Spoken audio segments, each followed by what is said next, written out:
Hello guys, welcome to Diana voice over. Demonic gods சீரீஸில் இன்னைக்கு நம்ம பார்க்க போகிறவங்க தான் ராக்காச்சி அம்மன்.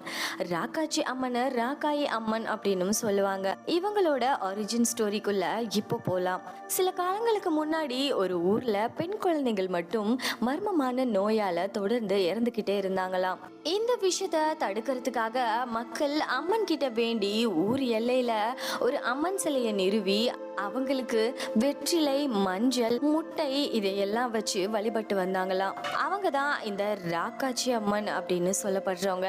இதுக்காக மட்டும் இல்லாம ராக்காச்சி அம்மன் இன்னொரு விஷயத்துக்கும் ரொம்பவே ஃபேமஸா இருந்திருக்காங்க. அதுதான் பேய் ஓட்டும் சடங்கு.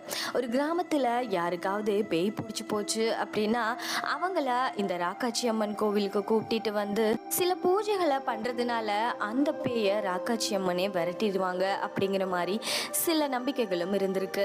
ராக்காச்சி அம்மனுக்கு எப்பவுமே பூவும் விளக்கும் போடவே மாட்டாங்களாம். அதுக்கு பதிலா வெற்றிலை, மஞ்சள், முட்டை இந்த மாதிரியான விஷயங்களை தான் அவங்களுக்கு படைப்பாங்க அப்படின்னு சொல்லப்பட்டிருக்கு. இரவு நேரத்துல பேய் பிசாசுக்கு பயப்படுறவங்க, கணவன் மனைவிக்குள்ள வர சண்டை, தீராத நோய் இந்த மாதிரியான விஷயங்களுக்கு ராக்காச்சி அம்மனை கும்பிடுறாங்க மக்கள். இன்னும் டீப்பா போய் ரிசர்ச் பண்ணும்போது இந்த ராக்காச்சி அம்மன் ஊர் மக்களோட நம்பிக்கையை மையமாக கொண்டு உருவான ஒரு தெய்வம் அப்படின்னும் சொல்லப்பட்டிருக்கு. இதை பற்றின உங்களோட கருத்துக்கள் என்னன்றதை கமெண்ட் செக்ஷனில் கமெண்ட் பண்ணுங்கள். தேங்க்ஸ் ஃபார் வாட்சிங்.